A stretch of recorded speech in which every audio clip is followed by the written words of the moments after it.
Voy a hablar con una amiga que hace mucho que no la veo y que no hablo. No la veo porque vive en Sheffield, en Inglaterra, pero no hablo hace bastante, por lo menos en los medios. Marta Cohen, patóloga y pediatra argentina, brillante, que vive en Inglaterra. Hola Marta, soy Macu. Hola, ¿cómo estás? Qué sorpresa linda que estemos hablando hoy, porque es verdad, hace mucho que no nos vemos y que no hablamos. Así Claro, que ¿qué es de tu hermoso. vida? Recién le conté a la gente, sos de Trenquelauquen, estudiaste en la ciudad de La Plata, Sí. viviste en Buenos Aires y después te Mm. salió esta oportunidad y se fueron a vivir a Inglaterra, ¿no? Contanos un poquito tu Ujú. historia, renovemos un poco. Bueno, sabes que estoy escribiendo un libro, No, así que bueno, ya te voy a ya invitar escribiste dos. a la presentación. No, escribí 5 libros de Ah, Cambridge, de uno lo medicina y presentamos demás, acá pero en la no, feria este es juntos. exacto. El año que viene quiero presentar el otro que es sobre mi vida, exactamente. Se llama Persiguiendo el Sol. Y es para mujeres que encuentran dificultades en su vida, o sea, mi historia, ¿no? Pero reflejando cómo superarse, nunca bajar los brazos y siempre mirar al sol y a la energía que este da, ¿no? Para seguir hacia adelante. Así que bien, no me puedo quejar. La vida siempre te trae las altas y bajas. Hoy estuve en un paseo en bote en Sheffield, la ciudad del acero inoxidable donde vivo, tomando el té con escones, bien british, éramos 20 enfermeras y pediatras del Hospital de Niños de Sheffield. Una se jubilaba y bueno, así que acabo de venir un día soleado, hermoso en Sheffield. Me Pero quedé, bueno, me quedé todo con bien, lo Marco. del libro y me gustaría Sí, hablar de esas, de no nunca bajar los brazos, de sí, continuar, sí, porque eso sí, es algo sí, que a vos te pasó mucho, te tuviste momentos difíciles y que sí, a todos nos pasa. sí, Y contanos un poquito de eso, porque sí. supongo que debe haber sido un poco también el motivo por el cual lo escribiste o lo estás escribiendo. Claro, sí, me quedan 3 capítulos. En realidad bueno, yo vengo de una familia de médicos, siempre la hermana la hija más grande. No me puedo quejar de mi infancia, de mi familia, al contrario, es reconocer lo importante que es la familia en guiarnos, ¿no? Y en darnos una buena niñez. Pero bueno, yo cuando llego a La Plata, en una época difícil del año, era el 79, o sea, ya lo peor había pasado, pero seguía el gobierno militar y encontrarme con que mi apellido por primera vez me hacían evidencia del origen judío, porque era un gobierno muy, muy de derecha, antisemita, ¿no? O saber o aprender que tenía que dar mis opiniones con la boca, o sea, callándome porque era peligroso. Yo eso en Trenquelauquen no lo había vivido, ¿me entendés? Mm, Y bueno, y después, cuando nace mi hijo, bueno, cuando nosotros nos vamos a Sudáfrica, llegamos 3 días después que habían liberado a Mandela. Vivimos el fin del apartheid. claro. Y yo no tuve racismo hacia mí, porque yo era considerada una persona de raza blanca, pero sí era obvio el racismo, o sea, para decirte el ejemplo más grosso, había redes de, para proteger las playas contra los tiburones en las playas para los blancos, pero no la había en la playa para la gente de color. O sea, a ese nivel llegaba, ¿no? O sea, terrible, terrible. Yo vivía en un barrio donde solo podían vivir blancos, iba a una playa donde solo podían ir blancos. O sea, contar todo eso, hasta que, bueno, nace mi hijo. Vos sabés él tiene una discapacidad muy seria Sí. y bueno, y él nos cambió la vida. Él nos cambió la vida y realmente volvimos a Argentina. Yo no hubiera vuelto a Argentina, nos íbamos a Canadá. Y bueno, y luchar con descubrir qué le pasaba, adaptarnos a vivir con un hijo discapacitado terriblemente dependiente, o sea, él ahora tiene 34 años y necesita 24 horas de atención. Y bueno, y decidir que yo no podía dedicar mi vida a atenderlo, sí tenía que dedicar mi vida a trabajar muy duro para que él tenga una buena vida. Y así fue. Y bueno, y eso es por qué progresamos como familia, con mi esposo, y es porque uno nunca tuvo que bajar los brazos, no podés bajar los brazos porque tenés una persona que es 100% dependiente de vos. O sea que yo siempre digo que él nos hizo fuertes. Pero al mismo tiempo sufrí la discriminación por tener un hijo discapacitado cuando volví a Argentina. De gente que me decía, vos no podés trabajar, y no me daban un trabajo porque tenía un hijo discapacitado. Y como era la mujer, se suponía que era yo quien lo cuidaba, entonces no tuve trabajo. Y bueno, fueron épocas muy duras. Cuando me persiguió la policía acá, hicieron sacar la licencia por como yo pensaba en algunos casos en donde yo trabajaba para la defensa, y la policía quería meter preso al acusado y yo decía, no estoy de acuerdo. Entonces, bueno, hubo todo un conflicto de Scotland Yard que en realidad lo investigaron y lo sacaron a la luz unos abogados en Estados Unidos, que a mí y a ella británica, nos estaban poniendo, digamos, la vida demasiado difícil, precisamente porque no éramos personas convenientes. Así que bueno, todo es así. Este La vida no es último, fácil, perdón, Martín. Marta, este último episodio tenía esta vinculación con la política. No, no, en absoluto. No, no, yo no me meto en la política. Mirá, Por eso, ¿y de qué se vos sabés trataba? lo que es el síndrome. Bueno, ¿Por qué se ¿sabés qué puso es el síndrome del polémico? bebé sacudido? ¿Sabés lo que es el síndrome del bebé sacudido? Sí, El que le pero dicen ¿por qué no lo shaken baby. explicás? Shaking baby es cuando hay un bebé. Ese bebé generalmente tiene 2 o 4 meses. El bebé, el adulto que está con el bebé, que generalmente es un padre porque es un bebé chiquitito, colapsa, y lo resucitan. Y cuando lo resucitan, obviamente el nene ha tenido falta de oxígeno en el cerebro, entonces tiene edema cerebral, ha tenido lo que se llama hipoxia y tiene un poquito de hemorragia por afuera de las meninges. Se llama hemorragia subdural. Y eso para muchos es evidencia de maltrato. Claro. Entonces, yo que siempre hago muerte súbita desde hace muchísimos años, una médica argentina que tuvo que escapar durante la época de la represión porque su novio había sido uno de los vuelos de la muerte, apareció el cadáver, entonces ella sale y viene a Inglaterra, bueno, a España, después a Inglaterra, y nos hacemos amigas, ella, Irene Scheinberg, y la otra, Wayne Squire, una neuropatóloga muy famosa de acá, y las tres escribíamos artículos sobre esto, postulábamos la teoría de que en realidad cuando un bebé muere de noche, la muerte blanca, la muerte en la cuna, la muerte súbita del lactante, el bebé está durmiendo, tiene una apnea, o sea, deja de respirar, un paro respiratorio y muere. ¿Por qué no puede pasar eso de día y que un adulto lo resucite? Entonces, si lo resucitan, todos esos bebés a la larga mueren después de minutos u horas de estar en paro con resucitación, pero es paro respiratorio, no cardíaco.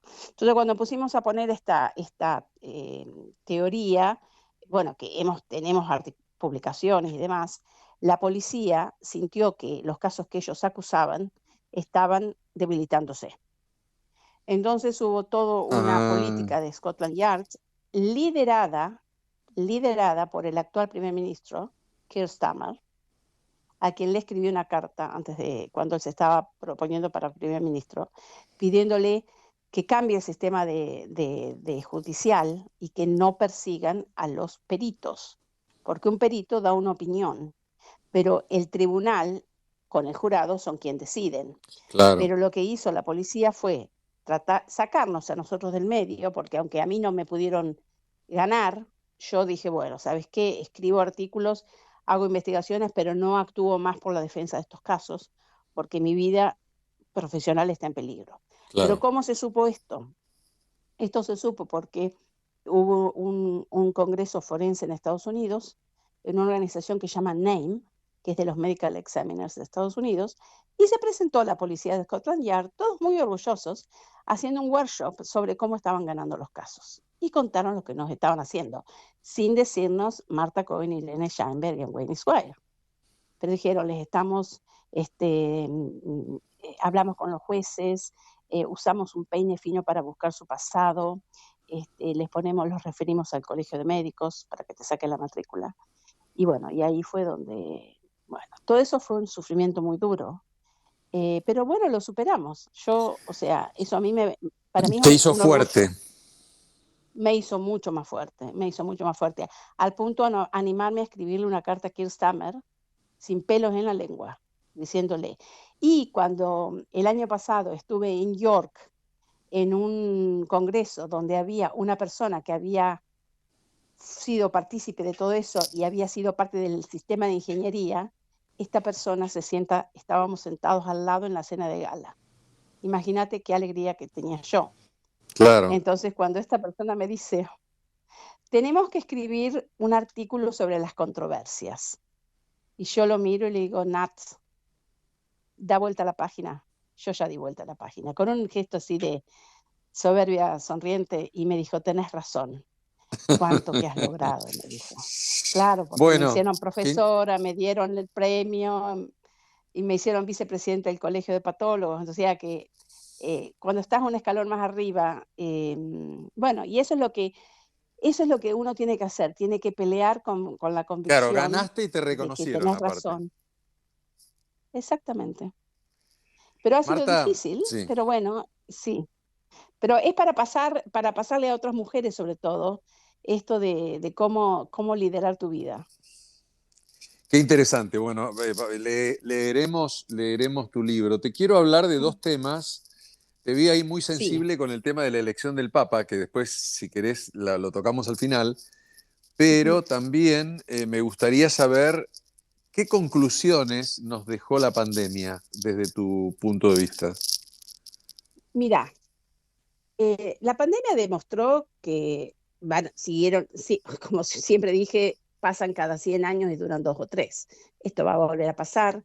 Obviamente estábamos terriblemente mal preparados, la Organización Mundial de la Salud, no había un plan, el gobierno de China no fue transparente, todavía hay mucha, bueno, las redes sociales generan o dieron lugar a la generación de tantas fake news que, por ejemplo, consecuencias negativas y consecuencias positivas. Consecuencias negativas. Eh, eh, Además de que la pandemia se politizó, porque obviamente no solamente estaban los que seguían la Organización Mundial de la Salud, los que estaban en contra, sino eran los distintos gobiernos, de acuerdo si fueran de centro, de derecha o de izquierda, tenían distintas políticas. Segundo, se demostró que los países, a pesar de ser generosos verbalmente, son egoístas y nacionalistas. Por ejemplo, Estados Unidos, Canadá, Europa y Australia tenían muchísimas dosis compradas cuando África tenía el 3%, recibió el 3% de las vacunas, y Sudamérica recibió vacunas como Argentina, como la de Sputnik. Aunque vos La podés rusa, decir, sí. bueno, tiene que ver el gobierno, por supuesto que tiene que ver el gobierno. Por eso es la politización y el nacionalismo. Yendo para adelante, la Organización Mundial de la Salud, que jugó un mal papel, pero que reconoció los errores y que esta pandemia se podría haber evitado completamente si ellos hubieran tenido un plan que no tenían. Con la salida de la OMS de Estados Unidos, el presupuesto se cae casi un 20%, un 18%. Entonces eso va a hacer que estemos menos preparados que antes. Y además, si hay otra pandemia, posiblemente va a surgir de algún virus, de algún mamífero, posiblemente de África. Y con toda esta situación de Estados Unidos y que han puesto una pausa en la inversión en infecciones, en la investigación en infecciones por 8 años, es que África, los pacientes con SIDA no reciben la medicación que antes recibían con la ayuda de Estados Unidos, no hay investigación en vacunas de la malaria, no hay investigación en enfermedades infecciosas y en la detección zoonótica temprana en África. Entonces, eso va a traer consecuencias. Sumado al hecho de que, bueno, precisamente por la pandemia, precisamente por las fake news y por el hecho de que mucha gente dejó de creer en las vacunas, es que ahora estamos atravesando brotes epidémicos como el del sarampión, que pasa en Mm. Argentina. Y pasa sobre todo en Estados Unidos y en Canadá, y Argentina lidera Latinoamérica para el brote de sarampión. Así que bueno, el hecho de que Argentina haya salido de la Organización Mundial de la Salud no le afecta económicamente a la OMS, pero sí le afecta a Argentina. Por ejemplo, la OMS no solamente tiene planes, distribuye tecnología, etcétera, pero también ayudaba con las vacunas. Yo cuando estuve en Argentina, vine el lunes de Argentina, el lunes pasado. No había vacuna para la rabia en La Plata. Yo estuve en La Plata y alguien me dijo, mira, me mordió un perro, no hay vacuna para la rabia. Bueno, eso tiene que ver con el hecho de que nos salimos de la Organización Mundial de la Salud. Obviamente, ¿qué dejó de bueno la pandemia? La pandemia dejó de bueno la tecnología. El avance tecnológico que se produjo en 10 meses para la producción de las vacunas de ARN mensajero logró una inversión científica y económica de 15 años. Le ha Claro, dado porque 15 antes años. tardaban 8 años, 9 años, ¿no? Los desarrollos. Bueno, ahora en 6 semanas se puede hacer una vacuna, pero no es solamente la vacuna. Hay un giro de 180 grados en el tratamiento del cáncer. Precisamente, matrimonio turco en Alemania estaban trabajando sobre el tratamiento del cáncer, hacer una vacuna para el tratamiento del cáncer.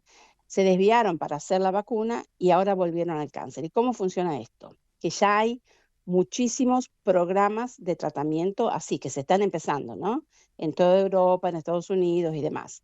Lo que le dicen trials, los ensayos.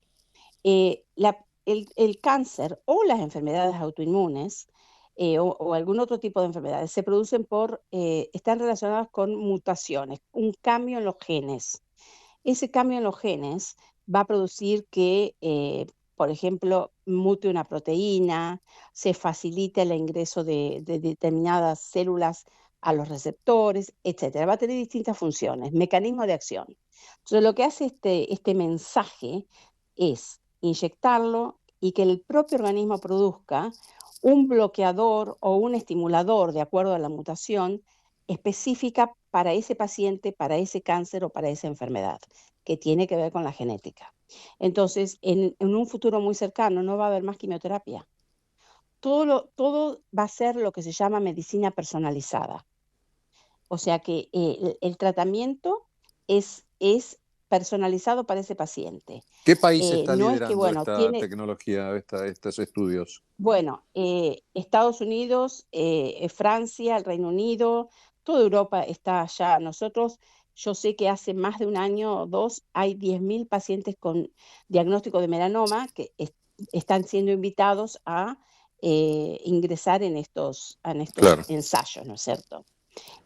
Ha habido, por ejemplo, se puede reacomodar hace un año una nena en Manchester que tenía una leucemia incurable porque ya le habían hecho todo, no respondía más a los tratamientos.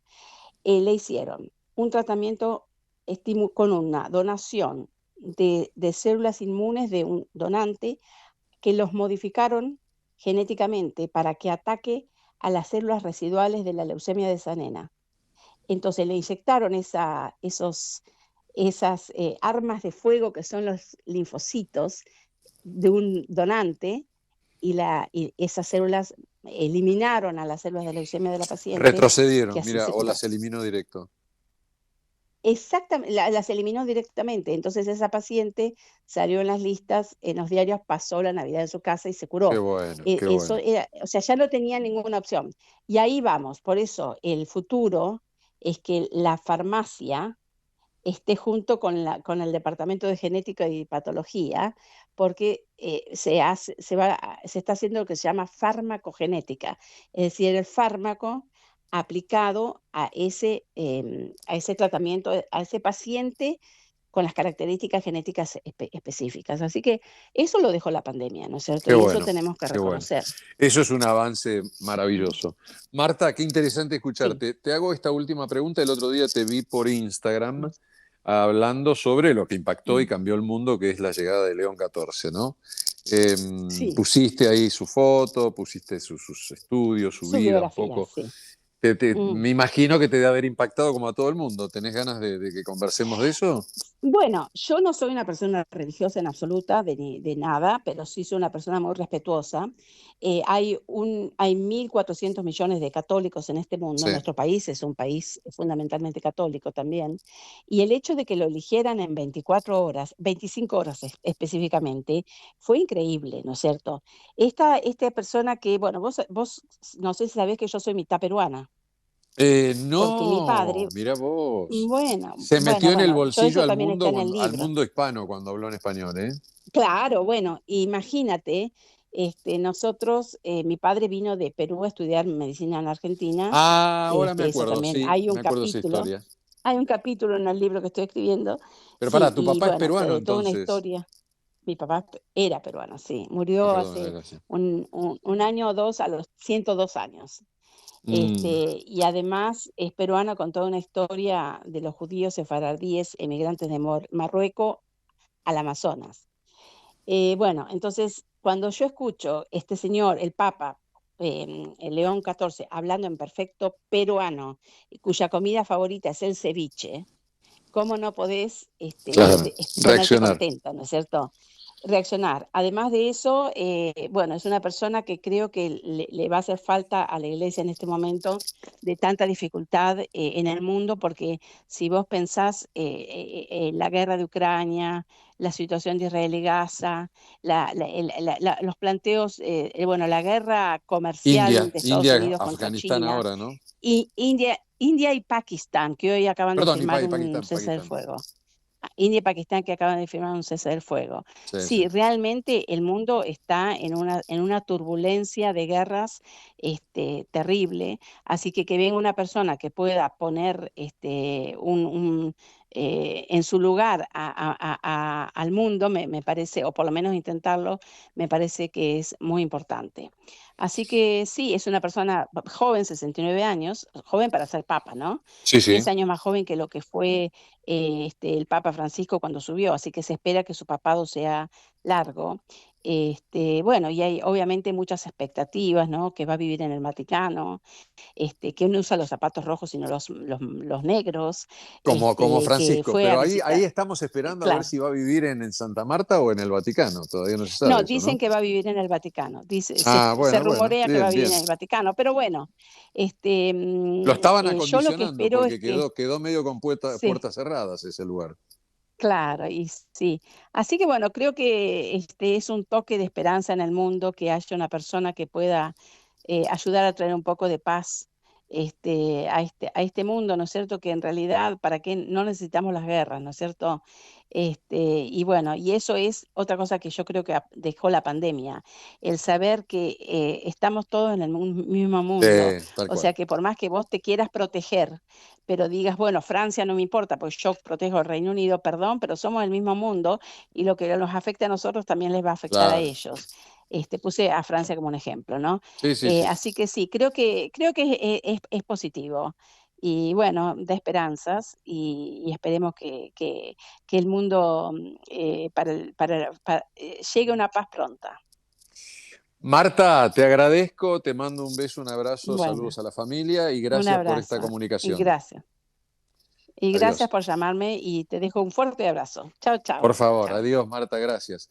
La Chao. doctora Marta Cohen, patóloga y pediatra argentina, investigadora ya del mundo, que vive en Sheffield, en Inglaterra, hablando con nosotros.